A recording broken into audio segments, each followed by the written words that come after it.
साहित्य चावडीच्या सडेतोड मुलाखतीच्या या दुसऱ्या भागात पुन्हा एकदा आपले स्वागत. आपण मुलाखत घेतोय, संवाद साधतोय विख्यात साहित्यिक डॉक्टर वि.स. जोगांशी. सर नमस्कार. नमस्कार.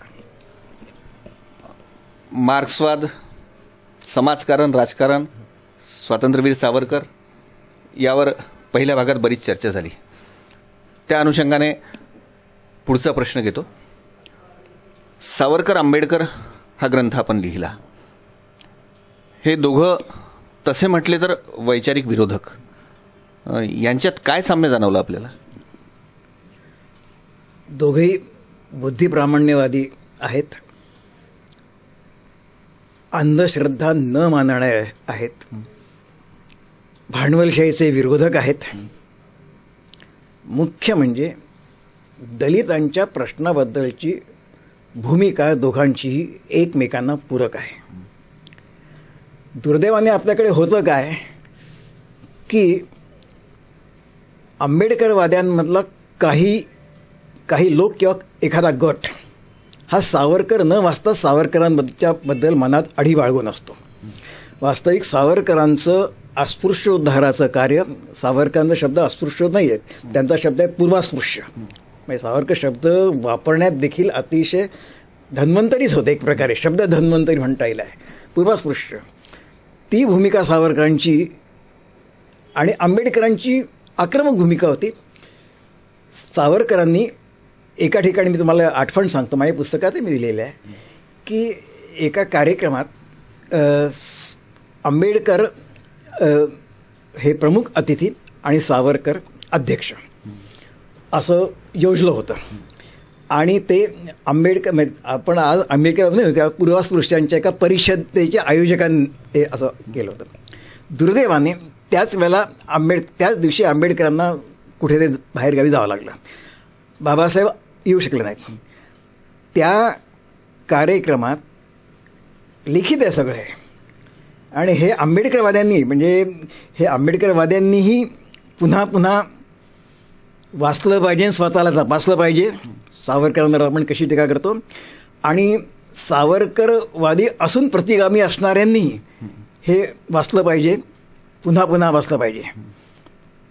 सावरकरांचं ते भाषण असं आहे की मी ब्राह्मण जाती जन्माला आल्यामुळे मला अस्पृश्यांची दुःख पूर्वास्पृश्यांची दुःख समजली नाही. मी जर त्यांच्या आंबेडकरांप्रमाणे त्यांच्या जाती जन्माला आलो असतो तर प्रत्यक्ष मला अनुभूती घेता आली असती आणि त्यांची दुःख मला अधिक जवळून समजता आली असती. हे सावरकरांचं विधान आहे, पण लोकांना माहीतच नाही आहे. 1930मधलं सावरकरांचं विधान आहे, भाषणाचं विधान आहे. तर लोकही वाचत नाही. म्हणजे आंबेडकरवादी सावरकरांना न वाचत एक शिक्का मारून देतात की सावरकर हे अतिरेकी हिंदुत्ववादीवरचा शिक्का मारतात आणि त्यांच्या मनात अडीच आहे. सावरकर आंबेडकर यांचे एक प्रकारची ते तर दादरला दोघांची निवासस्थानं होती आणि दोघांचं परस्परांकडे जाणं येणं कितपत होतं याविषयी मी अधिकारी सांगू शकत नाही. विक्रम सावरकर असते तर त्यांनी ते सांगितलं असतं आणि ते मला सांगितलं आहे, पण ते आज हयात नाही, त्यामुळे तो पुरावा मी काढणार नाही. परंतु गांधी हत्येनंतर ज्यावेळेला सावरकरांवरती संकट ओढवलं त्यावेळेला बाबासाहेब आंबेडकरांनी त्यांना त्यांच्या बचावासाठी प्रयत्न केले. हे देखील आपण विचारात घेतलं पाहिजे. म्हणजे महापुरुषांना आपण जातीयतेच्या आणि पक्षाच्या कुंडीत लावून आपण त्यांना फार लहान करतोय असं मला स्वतःला वाटतं. सावरकरांबद्दल माझं एक निदान असं आहे, जसं मगाशी मी 2 पुण्यवली सांगितलं की सावरकरांनी जर बाबासाहेबांचा बुद्ध आणि त्याचा धम्म हा ग्रंथ पूर्णतः वाचला असता. सावरकरांच्या 6 सोनेरी पानेरीबद्दल मला काही आक्षेप नाही आहे. बाबासाहेबांनी म्हणतं हिंदूंचा इतिहास हा पराभवाचा इतिहास आहे, त्याला सावरकरांनी दिलेलं ते उत्तर होतं, त्याच्याबद्दल माझा काही आक्षेप नाही आहे. पण सावरकरांनी जर बुद्ध आणि त्याचा धम्म हे पुस्तक वाचलं असतं तर सावरकरांनी नंतर त्यांच्या धर्मांतर किंवा धम्मचक्र परिवर्तनाबद्दल जे काही अभिप्राय व्यक्त केला तो केला नसता असं मला स्वतःला वाटतं. आता माझी चूक असू शकेल. मी काही दोघाही महापुरुषांचा, मी केवळ दोघा महापुरुषांचा अनुयायी आहे, पण दोघाही महापुरुषांमध्ये अशा प्रकारचे परस्पर पूरक मानुषतेचे जे गुण आहेत त्या गुणांनी मला प्रभावित केलं आणि म्हणून मी या दोघांचं समानता दाखवणारी मानवतेची मी शिखरं म्हटलं आहे त्यांना. पण मी त्या दोघांना म्हटलं नाही आहे. सावरकर, आंबेडकर आणि मार्क्स या तिघांना माझ्या पुस्तकात तिघांनाही मानवतेची शिखरं म्हटलं आहे. आणि त्या पुस्तकात मी स्पष्टपणे लिहिलेलं आहे की मार्क्सवाद हा आंबेडकरवाद आणि सावरकरवाद यांच्यापेक्षा जास्त व्यापक आहे. फक्त त्या मार्क्सवादाच्या अनुयायांनी तो संकुचित करून ठेवला. सर्वच विचारधारांचं जवळपास असंच झालेलं आहे की अनुयायांनी ती विचारधारा संकुचित केलेली आहे. बहुतेक जगभरात आपल्याला असंच दिसतं. तुम्ही सावरकर आंबेडकर हा जो ग्रंथ लिहिला त्यातून ही जी एक तेढ आहे सावरकरवाद्यांच्या मनात असेल ती आंबेडकरवादी लोकांच्याही मनात असेल, ही तेढ दूर करण्यासाठी काही प्रयत्न केले? हो, केले. सातत्याने प्रयत्न ते करूनच राहिलं की प्रत्येकाला मी सावरकरही समजावून सांगून राहिलो आणि आंबेडकरही समजावून सांगून राहिलो आणि दोघांमध्ये कशी परस्पर विरोधता नाही हे समजावून लोकांना सांगून राहिलो आहे. आणि बाबासाहेबांनी भूमिका बाबासाहेब देखील बाबासाहेबांचं अनुयायी देखील बाबासाहेबांचा एक विशिष्ट भाग अपूर्णपणेच वाचतात. भारताचा राष्ट्रध्वज भगवा असावा या संबंधी ज्या वेळेला बोले ब्राह्मणेतर पक्षाचे, त्यावेळेचे ब्राह्मणेतर पक्षाचे मोठे हे ज्यावेळेला बाबासाहेबांना सांगायला गेले होते, बाबासाहेब म्हणाले की मी त्या सभेमध्ये या जी सभा त्या सभेमध्ये याचा पुरस्कार करीन नाही, परंतु तुम्ही लोकांनी भारताचा राष्ट्रध्वज हा भगवा असावा अशी जर तुम्ही काही चळवळ केली तर माझ्या पुरस्काराला की ते बळ येईल. पण तुम्ही इथे नुसतं आम्हाला सांगायचं आणि आम्ही करत आणि तुम्ही ते काहीच करायचं नाही, हे बरोबर नाही आहे. आणि धनंजय कीरांनी त्यांच्या पुस्तकात स्पष्टपणे लिहिलेला आहे. हा मी जो प्रसंग सांगितला तो धनंजय कीरांच्या पुस्तकात तो आहे प्रसंग. त्यामुळे की आता पाकिस्तानबद्दलचं बाबासाहेब दोघंही अखंड भारतवादी होते. हे आपण आचार्य अत्रेंनी त्यांच्या पुस्तकात मराठी माणसे मराठीमध्ये या पुस्तकात लिहिलं की सावरकर तर अखंड भारतवादी होतेच, अखंड हिंदुस्तान होते, पण आंबेडकरही अखंड भारतवादीच होते. आणि म्हणून ज्या वेळेला हे विभाजन अशक्य आहे हे ज्यावेळेला त्यांना लक्षात आलं तेव्हा त्यांनी लोकसंख्येची अदलाबदल त्यांनी सुचवली. लोकसंख्येची अदला की सीमेवरचे मुसलमान आहेत त्यांना पाकिस्तानात पाठवा, त्या सीमेवरचे हिंदू त्यांना लोकसंख्येची अदलाबदल केल्याशिवाय विभाजन करू नका. हे दोघांनी अर्थात दोघांपेक्षाही त्यावेळेला गांधींची भूमिका ही देशातल्या लोकांनी जास्त प्रमाण मानली असावी असं मला वाटतं. आणि त्यामुळे प्रत्यक्ष फाळणी झाली. त्यामुळे फाळणीच्या विरुद्ध जिना डायरेक्ट ॲक्शन करू शकतो, पण आमचा देश मात्र राष्ट्रीय स्वयंसेवक संघासारखी संघटना असून सावरकर आंबेडकर अस्तित्व हयात असून देखील आमचा देश मात्र काश्मीरपासून कन्याकुमारीपर्यंत फाळणीच्या विरोधात रान उठवू शकत नाही. हे आपल्या देशाचं दुर्दैव आहे असं मला वाटतं. त्यासाठी मोदीच यावे लागतात. अगदी बरोबर, 100% बरोबर आहे अगदी. की मोदींसारखा जो विचारच करत नाही की सर्जिकल स्ट्राईक करायचा म्हणजे करायचा. त्यांना त्यांची भाषा आता मोदींचं ते समान नागरिक हा कायदा मला मुळात हे पटलेला नव्हता, पटलेला होता, पण इतक्या घाईघाईने सर्व सहमतीने तो आणावा असं माझं मत आहे. पण नंतर रोजच्या रोज मी वर्तमानपत्रातून ज्यावेळेला पाकिस्तान आणि बांगलादेशामध्ये ज्यावेळेला हिंदूंच्या विरोधात ख्रिश्चनांच्या विरोधात ज्यावेळेला एक हल्ले पाहतो आहे त्यांची, त्यावेळेला मग मोदींचं म्हणणं बरोबर वाटतं की मोदींसारखा माणूसच पाहिजे होता. मग त्यावेळेला जर असता तर फाळणी वाचली ती. पण मोदींचाच कशावर उल्लेख करायला, मी तर इंदिरा गांधींचा उल्लेख करेल. इंदिरा गांधी सारखी पराक्रमी, ज्याला फक्त मंत्रिमंडळातला एकमेव पुरुष असं ज्याला विनोदाने किंवा गांभीर्याने म्हटलं गेलं, त्या महात्मा गांधींच्या निरुपायामुळे सध्या मी गांधीजींची डायरी साने गुरुजींनी अनुवादित केलेले ते पुस्तक वाचतो आहे, गांधीजींचे दिल्लीतले शेवटले दिवस. तर त्या सगळ्या ठिकाणी गांधीजी म्हणतात की माझं कोणी ऐकत नाही, जवाहर ऐकत नाही, सरदार ऐकत नाही, मी आता म्हातारा झालो, मी आता काय करू. हे जरी असलं तरी फाळणीचं काहीतरी दायित्व हे गांधीजींकडे जात असं. पण एका गांधींमुळे काही प्रमाणामध्ये फाळणी विभाजन झालं, पण दुसऱ्या गांधींनी मात्र की म्हणजे इंदिरा गांधींनी मात्र देशाची फाळणी वाचवली. हे अतिशय महत्त्व. म्हणजे मोदींच्या अगोदर देखील आपल्याला जे आपल्याकडे काय अलीकडच्या काळामध्ये काय झालं आहे की एक काळ असा होता की संघ म्हणजे वाईट, तसा आता उलटा झाला आहे. काँग्रेस वाईट म्हणजे वाईट, फक्त सरदार पटेल तेवढेच चांगले आणि नेहरू वाईट म्हणजे वाईट, हे जे अलीकडे एकांतिक भूमिका दुसऱ्या पक्षातून होते ती मला पटत नाही. पण मोदींच्या पूर्वी देखील इंदिरा गांधींनी बांगलादेश निर्माण केलाच ना. ते म्हणजे एका अर्थाने इंदिरा कर्तृत्वाच्या बाबतीत इंदिरा गांधींचे खरे वारसदार हे मोदी आहेत. म्हणजे फक्त असं व्हायला नको की इंदिरा गांधींनी आणीबाणी आणली तर मोदींनी देखील आणीबाणी आणावी अशा प्रकारचं दुर्दैवाने अशा प्रकारचं भविष्य का यायला नको. तसा अशा प्रकारची हुकुमशाही यायला नको ना. माझं पण हुकुमशाही म्हणजे एक व्यक्ती किती मोठी, मी बसायला महाराष्ट्रात एक व्यक्ती किती मोठी असली, किती चांगली असली, किती पराक्रमी असली तरी ती एकच व्यक्ती म्हणजे संपूर्ण सत्य नाही आहे की ती भूमिका. नाही, आपण म्हणता ते बरोबरच आहे.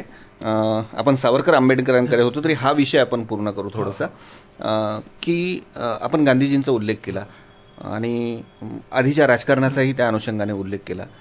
सरदार पटेलांचा आपण उल्लेख केला. गांधीजी, काँग्रेस म्हणजे गांधीजी अलीकडच्या काळातली, गेल्या 30-40 वर्षातली, म्हणजे एक स्टॅम्पच लागला होता. कोणते आंबेडकर असतील, डॉक्टर बाबासाहेब आंबेडकर असतील, गांधीजी असतील किंवा महात्मा फुले असतील, काँग्रेसची सभा म्हणजे हे 3 फोटो आहेच. म्हणजे एकाधिकार झाला होता तो. पण हा एकाधिकार मोडून काढण्याचं कौशल्य हे मोदींमध्ये दिसतंय. काँग्रेसच्या तावडीतून गांधीजींना त्यांनी बाहेर काढलं आणि आता भाजपच्याही व्यासपीठावर गांधीजींचा फोटो दिसायला लागला आहे. बरोबर आहे. अनिच्छेने काय पण दिसायला लागलं हे खरं आहे. आणि मोदींमुळेच आहे. मोदींनी आग्रह केला म्हणून तो दिसायला लागला आहे. नाहीतर मुळात आणि खरं आहे ते संघ परिवारचे की जखमा आहेत ना, गांधीवादांमुळे त्यांना झालेल्या काही जखमा आहेत ना. त्यामुळे मुळात संघ परिवारांनी गांधीजी मनापासून स्वीकारलेला नाही, हे तर सत्यच आहे. अलीकडच्या काळात बऱ्यापैकी स्वीकारलेलं झालं आहे. म्हणजे आता प्रातस्मरणीय पण त्यांनी केलेलं आहे त्यांना म्हणत. परंतु तरी देखील अजून तर मोदींच्या भूमिकेसारखंच ती भूमिका असायला पाहिजे होती, व्यापक. मोदींनी आपण म्हटलं ना, ती मोदींनी ती भूमिका व्यापक केली. म्हणजे भाजपची, संघाबद्दल नाही म्हणणार म्हणजे, पण भाजपची भूमिका ही मोदींनी व्यापक केली. मोदी आणि गडकरी ही दोनच माणसं भाजप पक्षामध्ये अशी आहे की जे व्यापक आणि स्वतंत्र बुद्धीने विचार करणारे आणि आचार करणारे मोठे नेते आहेत, असं मला स्वतःला वाटतं. बरोबर. सर, आपण दलित, तुमचा सावरकर आंबेडकर या ग्रंथाकडे होतो. त्याचा पुढचा टप्पा म्हणजे दलित साहित्याचा येतो. माझं पुस्तक आहे मार्क्सवाद आणि दलित साहित्य. मार्क्सवाद आणि दलित साहित्य. त्या मार्क्सवाद आणि दलित साहित्यामध्ये जो कालखंड आलेला आहे तो एक टप्पा आहे आणि त्यानंतरचं दलित साहित्य हा दुसरा टप्पा आहे. तो कालखंड जो आहे म्हणजे जवळपास 90च्या दशकापर्यंतचा किंवा 2000पर्यंतचा आपण समजू, त्यात एक दलित साहित्यात एक विद्रोह होता, एक ती जाणीव होती, ते पेटले पण होतं. मग ते दया पवार असतील, नामदेव ढसाळ असतील किंवा इतर सर्व दलित साहित्यिक, म्हणजे अण्णाभाऊ साठेंपासूनची ही आलेली परंपरा होती. आजचं साहित्य, आजचं दलित साहित्य जे आहे ती तीव्रता जाणवत नाही, फक्त शब्दबंबाळपणा जाणवतो. तर दलित साहित्य थिजलेलं नाही वाटत आपल्याला आजच्या काळात? नाही, थिजलेला हा शब्द वापरणार नाही मी, परंतु आपण म्हणतात त्याप्रमाणे तो शब्दबंबाळपणा जो पारंपरिक आहे तो त्यांच्यामध्ये आढळतो. परंतु त्यांची जी विद्रोह आहे त्यांचा, तो कमी होण्याचं एक महत्त्वाचं आहे. कारण आपण कोणीच लक्षात घेत नाही की बाबासाहेबांच्या वेळच्या दलित समाजाचं जीवन किंवा आचार्य अत्र्यांनी 1969 मराठ्यामधून मांडलेलं शिरसगाव, बामणगाव, यवतमाळ, गवई बंधूचे डोळे काढले, कुठे पाणी भरू दिलं नाही, ते दलित जीवन आणि आजचं दलित जीवन यात जमीन आसमानचं अंतर झालेलं आहे. आरक्षणामुळे दलित समाज हा मध्यमवर्गीय समाज झालेला आहे आणि तोही हळूहळू सर्वसमावेशक व्हायला लागला आहे. त्यामुळे मग त्यांची भूमिका आता पूर्वीसारखी, जे तुम्ही बलूतमध्ये तुम्ही अनुभवलं, जे तुम्ही उपरामध्ये तुम्ही जे अनुभवलं, ते आजच्या दलितांच्या वाट्याला सहसा, मी सहसा म्हणतो आहे, अपवादाने येतं. अजून देखील काही प्रांतात दलितांच्या झोपड्या जाळल्या जातात. अजून देखील काही ठिकाणी दलितांना मंदिरात प्रवेश नाही. मार्क्सवादी कम्युनिस्ट पक्षांनी मद्रास, म्हणजे चेन्नईमध्ये दलितांना मीनाक्षीपुरमच्या मंदिरात प्रवेश मिळावा म्हणून मार्क्सवादी कम्युनिस्ट पक्षानं मोर्चा काढावा लागला आहे. म्हणजे अशी अवस्था आहे, दलितांची अवस्था आहे. तर ती अवस्था ही दलितांनी मांडली पाहिजे आणि आरक्षणामुळे मिळालेल्या सुविधा आणि जीवनात झालेला बदल तोही दलितांनी मांडला पाहिजे. तर मग त्यांचं आपण जे म्हणतात थिजलेपण, ते त्यांचं थिजलेपण दूर होईल आहे आणि एक स्पष्टपणे सत्य, सर्वांगीण सत्य ते मांडू शकतील असं मला वाटतं. म्हणजे हे सर्वांगीण सत्य सांगण्याची तीव्रता कमी झाल्यासारखी वाटते का? कमी झाली आणि त्याला कारण राजकीय झुंडशाही आणि सांस्कृतिक झुंडशाही याच्या विरोधात दलितांमधला देखील कोणत्याच पक्षातला किंवा कोणत्याच जातीमधला सत्यवादी विचारवंत समोर येत नाही आहे. हे कारण काय की आपलं काही झालं की लगेच आपले फोटो जाळतील, लगेच आपल्या घरावर मोर्चा गेला आहे. तर असं व्हायला नको ना. ते स्पष्टपणे तुम्ही जर महात्मा फुल्यांचं किंवा तुकारामांचं तुम्ही नाव घेता, सत्य असत्याशी मन केलं बाय किंवा फुल्यांचं नाव घेता, तर तुम्हाला सत्य मांडता आलंच पाहिजे, कोणाचाही विरोध न पत्रास न ठेवता. आपण मार्क्सवादाकडे होतो. मार्क्सवाद शेवटच्या घटका मोजतो आहे असं वाटत नाही आपल्याला? अजिबात नाही. जोपर्यंत शोषण आहे आणि आहे तोपर्यंत मार्क्सवादाला मरण नाही. तो वेगवेगळ्या रूपात येणार असतो. जसं गांधी वेगवेगळ्या रूपात वेगवेगळ्या आंदोलनात येतात, तसं मार्क्स हा राहणारच. दुःख, दुर्दैव आणि संतापाची गोष्ट अशी आहे की इथल्या मार्क्सवादी पक्षांनी मार्क्सवादाला योग्य तऱ्हेने मांडलं नाही. तो त्यांनी हिंदुत्व विरोधी असा प्रकारचा विचार आहे असं ते मांडत गेले आणि त्यामुळे मार्क्सवादाचं माघार काय तात्पुरत्या प्रमाणामध्ये पत्करावी लागली. परंतु मार्क्सवादाची पिछेहाट झाली किंवा मार्क्सवादाचं दफन केलं पाहिजे किंवा मार्क्सवादाच्या शवपेटीवरची शेवटला खिळा ठोकला पाहिजे असं म्हणणारा मी नाही. कारण नवीन जगात देखील बेकारीचा केवढा मोठा प्रश्न आहे. हा केवळ कोरोना काळात तर आलाच आहे, पण कोरोना काळाच्या पूर्वी देखील एवढा मोठा बेकारीचा प्रश्न आहे. त्या बेकारीच्या प्रश्नावरती मार्क्सवादाने कुठला लोक लढा लढवला, पक्षांनी त्यांनी तो लढवायला पाहिजे. त्यांनी तो लढवला तर मार्क्सवाद जिवंत राहिला आहे. त्यांनी तो लढवला नाही तर दुसरे लोक कधी. आपण विचार करतो की शेतकऱ्यांचे प्रश्न एकेकाळी ते त्यांचे प्रश्न नसताना भाजपने केले, शेतकरी दिंडी काढली, शरद पवारांनी शेतकरी दिंडी काढली आणि मार्क्सवादी पक्ष मग हळू नंतर त्यात सामील झाला. मुळात असं असायला पाहिजे होतं की पुढाकार मार्क्सवाद्यांनी घ्यायला पाहिजे होता, पण तो त्यांनी घेतला नाही आणि त्यामुळे मार्क्सवाद पण तरी देखील शोषण असेपर्यंत मार्क्सवादाची पिछेहाट होईल असं मला वाटत नाही. सर, आपण रूपात येईल तो. आपण शोषणाचा उल्लेख केला. मार्क्सवादी राज्यांची जर स्थिती पाहिली तर गुंडगिरी आहे, गरिबी आहे आणि सर्वाधिक शोषण आहे. तर असं मला वाटत नाही. मला असं वाटत नाही. विकास म्हणून त्यांना माहितीच नाही. असं विकास जर नसता तर 30 वर्ष बंगालमध्ये त्यांची राजवट राहिली नसती. केरळमध्ये पुन्हा त्यांची राजवट आली नसते. लोकांचं इतकंच हे असतं. परंतु विकास तर त्यांनी केला आहे, पण मी सांगितल्याप्रमाणे त्यांच्या काही मोठ्या चुका झालेल्या आहेत.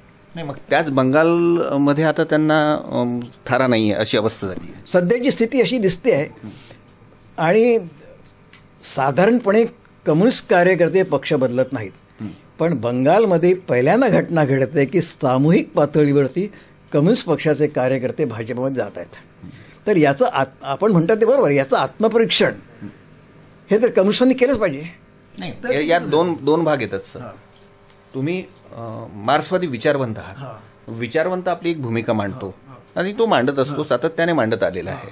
मग तो डांग्यांपासून तुमच्यापर्यंत ही भूमिका तो मांडत आलेला आहे. परंतु विचारवंतांचं कुणी ऐकत नाही, समाज ऐकत नाही. राजकारण्यांच्याच मागे समाज असतो आणि म्हणूनच मार्क्सवादी राजकारणी आहेत, म्हणजे पक्षातले लोक आहेत, त्यांनी पक्षाचा घात केला असं नाही म्हणता. 100% मी तुमच्या मताशी सहमत आहे. त्यांनीच पक्षाचा घात केला. तत्वज्ञानाने घात नाही केला. या अशा लोकांनी हरकिशन सिंह, तुम्ही नावही घेतो, हरकिशन सिंह सुरजीत वगैरे यांच्यासारखे ते अगदी येचुरीपर्यंत, तर या सगळ्या लोकांनी ज्यांना काही माहिती म्हणजे स्वतःला मारते खरं म्हणजे मार्क्सवादी माणूस म्हणजे त्यांनी वाचलं पाहिजे, सर्वांगाने वाचलं पाहिजे, तर ते अजिबात नाही. सावरकर म्हणजे जातीवादी, अमुक म्हणजे हे संघ म्हणजे वाईट, ही जी भूमिका त्यांनी घेतली त्यामुळे ते मागेच पडले ना. नाही, आता मोदींचा आपण उल्लेख केला, म्हणजे आला तो ओघाओघाने.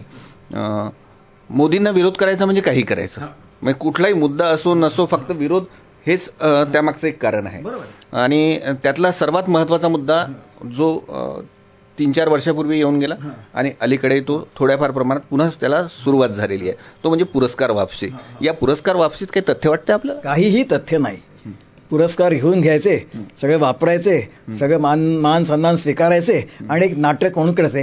हे पुरोगामी, तथाकथित पुरोगामी म्हणून मी मगाशी म्हटलं ना की ही आपण जे विचारलं अधोगती, साहित्यिकांची अधोगती आहे. आणि तथाकथित पुरोगामी हे कसल्याही प्रकारे त्यांना पुरस्कार स्वीकारले पाहिजेत, पण वापस ते नाटक आहे, हे त्यांचं नाटक आहे असं मला स्वतःला वाटतं. केवळ नाटक आहे त्यांचं, असं देशालाही वाटतं. म्हणजे काही लोक जर सोडले तर हे नाटकच वाटतं एकंदरीत. आणि आहेच ते मुळात. असूयाग्रस्त तुम्ही झालात की तुम्ही संपायला वेळ लागत नाही. आणि हे तथाकथित बुद्धिवादी साहित्यिक हे असूयाग्रस्त झालेले आहेत आणि ते अशा काही कृती करतात आहेत. त्यांना वाटतं की आपण फार मोठे हे आहोत. आणि नागपुरातले काही त्याच्यामध्ये साहित्यिक आहेत, काही नाटककार आहेत त्याच्यामध्ये, पण त्याला माझं म्हणणं की ते योग्य नाही आहे. नाही, साहित्यिकांसोबत कलावंतही आहेत. म्हणजे मागे जेव्हा पुरस्कार वापसीचं एक फॅड आलं होतं तेव्हा त्यात देशातले काही कलावंत होते. म्हणजे याच देशात मोठं व्हायचं, इथल्याच लोकांनी त्यांना मोठं करायचं, त्यांनी कला सादर करायची, त्यांच्याविषयीचं प्रेम व्यक्त करायचं.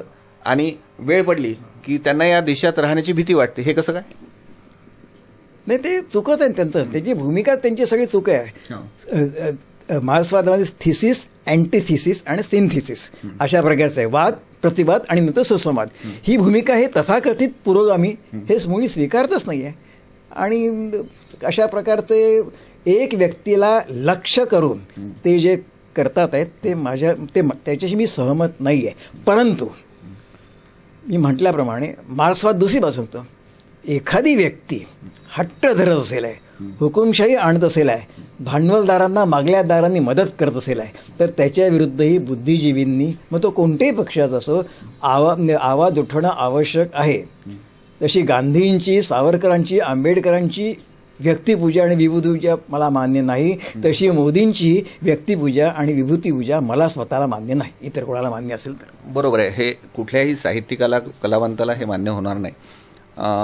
पण या संदर्भातलं आपल्याला असं म्हणता येऊ शकतं की काही कलावंत म्हणतात, काही खेळाडू, अलीकडे तर खेळाडूंनीही आपला पुरस्कार परत केलेला आहे. तर हे काही तेवढं योग्य नाही.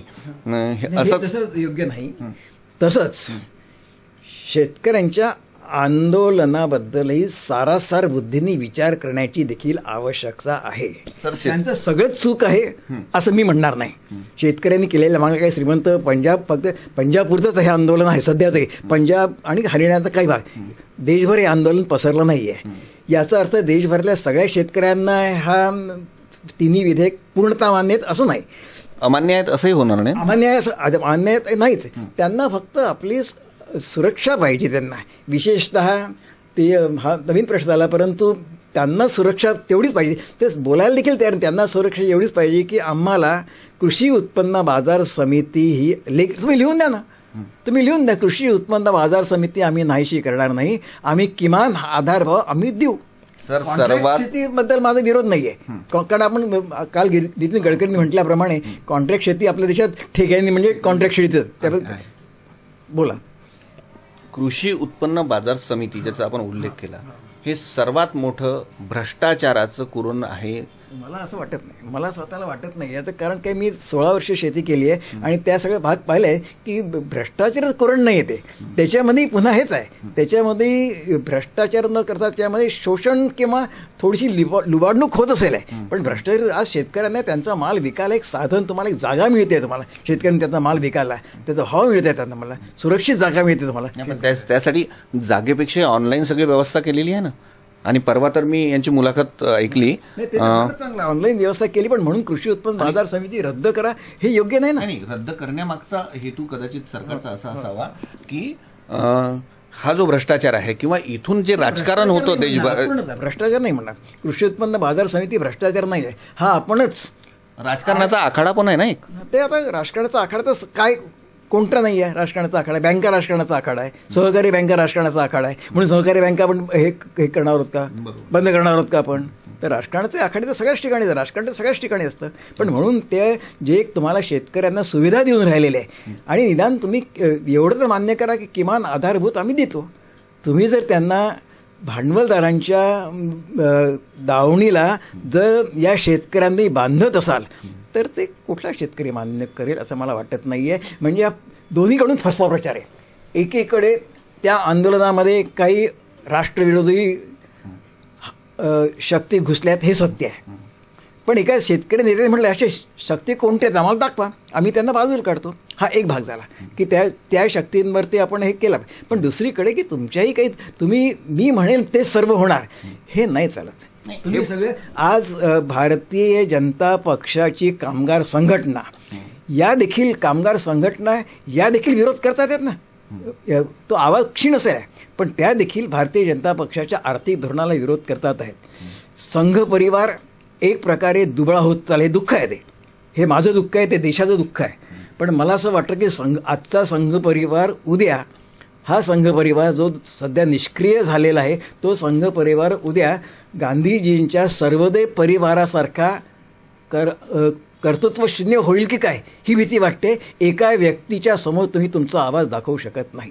हे मला मार्क्सवादी या भूमिकेतून मला शल्य आहे की एवढा मोठा संघ परिवार आहे देशभर गाजलेला, पण तो देखील एकीकडे तत्वता विरोध. त्यांचे कामगार भारतीय मजदूर संघाचे जे अध्यक्ष आहेत त्यांनी सांगितलं की आम्हाला मान्य नाही आहे, शेतकरी संघटनेचे अध्यक्ष आम्हाला हे मान्य, आम्हाला या गोष्टी पाहिजेत आहे. परंतु मी त्याच्या विरोधात तुम्ही तुमच्या पक्षातल्या पुढाऱ्यांची ज्या पद्धतीने लढायला पाहिजे तुम्ही लढत नाही आहे. नाही सर, यात एक भाग जाणवतो की ज्या कामगार संघटना आहेत किंवा शेतकऱ्यांच्या संघटना आहेत किंवा संघ परिवाराशी संबंधित असतील किंवा इतरही काही विचारांशी त्यांनी विरोध केला आहे. पण तो आवाज अगदी म्हणजे अगदी शेड आहे. नाही, हे आपलं मत मान्य आहे. पण असा एक प्रयोग करून पाहायला पाहिजे. म्हणजे विरोध शेवटी काय राजकारण म्हणून हे शेतकरी आंदोलन सुरू झालेलं आहे हे लहान मुलालाही कळेल. जर मोदी यात अपयशी ठरले, म्हणजे हे सरकार जर यात अपयशी ठरलं, 5 वर्ष याची अंमलबजावणी होणार. मग त्यात मोदी अपयशी ठरले तर अर्थातच शेतकऱ्यांचा म्हणजे जनतेचा पाठिंबा त्याला राहणार नाही. विरोधी पक्षाला एवढा दम नाही आता काही 5 वर्ष वाट पहा आणि यात हे अपयशी होतील मग आपण पुन्हा सत्तेवर येऊ आणि यात बदल घडवून आणता येतील की विरोधकांमध्ये ताकदच संपली आहे. नाही, मला असं वाटतं की हा आक्षेप चुकीचा आहे. विरोधकांमध्ये ताकद आहे, ते शांत बसले आहेत. इंदिरा गांधी जर पराभव होऊ शकते आणीबाणी त्यांनी केली म्हणून, तर उद्या मोदी जर आत्यंतिक हुकुमशाही करायला लागली तर त्यांचा पराभव देखील आठवला. त्यांच्या गावातच वाराणसीचं म्हणजे त्यांच्या आपण 2 हे म्हणू, पण वाराणसीचं ते 2 जागा त्यांना गमावायला लागल्या त्यांना दुसऱ्या त्यांच्या मतदार क्षेत्रात. म्हणजे हे दारा अडून जे राजकारण करणे आहे म्हणजे हे बंद व्हायला पाहिजे. ते बंद व्हायला पाहिजे आणि उघड करायला पाहिजे. माझं म्हणणं उघड आणि संघटनात्मक पातळीवर करायला पाहिजे. आणि माझा तो जसा कम्युनिस्टांवर आरोप आहे तसं संघ परिवारावर ते आरोप आहेत त्यांनी तर निर्भय व्हायला पाहिजे ना.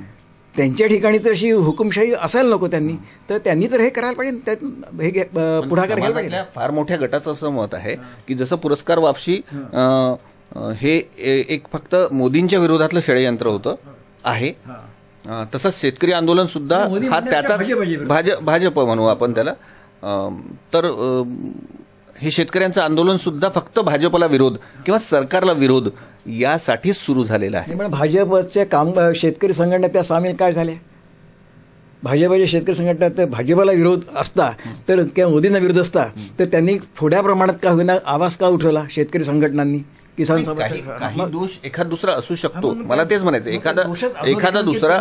माझं म्हणणं काय आहे की तुम्ही कोणालाही शरण जाऊ नका. अगदी कितीही 100% मोदींचे 90% गुण चांगले आहेत, पण 10% त्यांचे दुर्गुण जर देशाला आणि सामान्य नागरिकाला हे जर त्रासदायक ठरत असतील तर त्याच्या विरोधात आवाज उठवण्याची आवश्यकता आहे.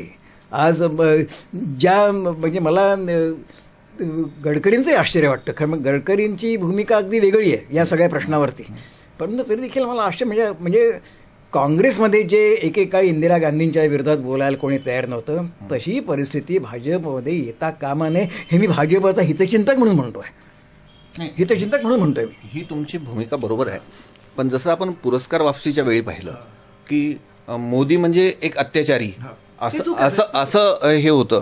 तसंच अत्याचारी असतं तर देशातल्या जनतेने पुन्हा प्रचंड बहुमताने त्यांना निवडून दिला नसता. शेतकरी आंदोलनाच्या संदर्भात भविष्यात हेच घडणार नाही.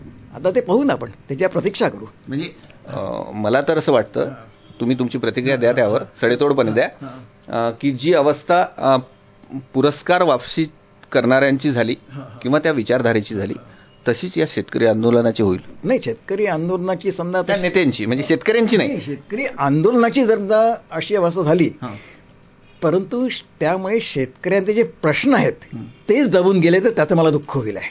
नेते अपयशी झाले दुःख नाही आहे, पण शेतकऱ्यांचे जे प्रश्न या निमित्ताने चव्हाट्यावर आले आहेत तर ते प्रश्न जर दबून गेले तर ते दुःखाचं आहे. नाही, यातून एक जाणवतं सर की आपण चौकटी बाहेर जातो की काय. पुरस्कार वापसीच्या वेळी बघा, जेव्हा आपल्या हाती सत्ता नाही किंवा आपल्या विचारांप्रमाणे आपल्या ध्येय धोरणांप्रमाणे हे घडत नाही तेव्हा पुरस्कार वापसी सुरू झाली.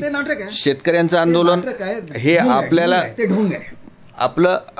आपली दुकानदारी बंद होते आहे असं दिसते आहे म्हणून शेतकऱ्यांचं आंदोलन सुरू झालं. नाही, आपलं म्हणणं काय, असाही एक प्रवाह काही प्रमाणात बरोबर आहे की मी मगाशी सांगितलं की पंजाबमधल्या काही श्रीमंत शेतकऱ्यांनी याचं नेतृत्व केलेलं आहे, परंतु म्हणून काही पंजाबमधल्या शेतकऱ्यांसोबत काँग्रेसचाही पाठिंबा नाही. काँग्रेस तर आता संपल्यास तर जमा आहे, त्यामुळे काँग्रेसचा पाठिंबा असेल काय नसेल काय, तुम्ही काँग्रेसला, माझं म्हणणं सध्या काँग्रेसला विचारतच घेऊन द्या असं माझं म्हणणं, कारण काँग्रेस संपलीच आहे. काँग्रेस भाषेत नेताच नाही आहे. काँग्रेसचे लोक म्हणून राहिले की आता आमच्या भाषेत नेता नाही आहे आणि हे सगळं आम्हाला दुसऱ्या पक्षातला नेता त्यांनी आयात, म्हणजे शरद पवारांना ते आमंत्रण देऊन राहिलेत काँग्रेस. त्यामुळे काँग्रेसचा आपण विचार करण्याची आवश्यकताच नाही आहे.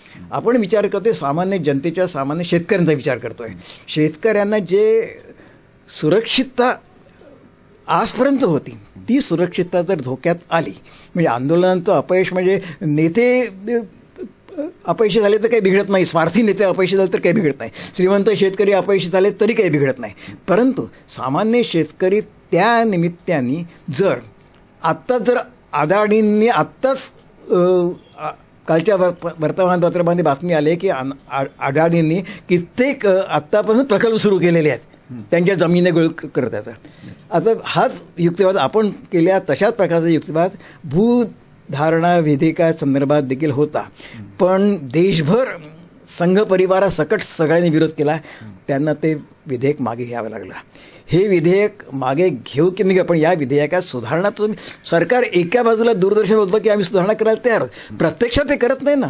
लोकांची तीच मागणी की आम्हाला तुम्ही लिहून द्या की या आम्ही सुधारणा केलेल्या आहेत किंवा पुढच्या विधेयकात आम्ही हे करणार आहे, त्याला संपलं आंदोलन, असं मला स्वतः वाटतं. डॉक्टर वि स जोग यांना शेतकरी आंदोलन असो किंवा मार्क्स, स्वातंत्र्यवीर सावरकर, डॉक्टर आंबेडकर यांच्यावरचे काही प्रश्न असोत, सडेतोड प्रश्न विचारले, तेवढीच बिनधास्त, बेधडक आणि सडेतोड उत्तर त्यांनी दिली. पुन्हा भेटू आपण याच मुलाखतीच्या तिसऱ्या भागात.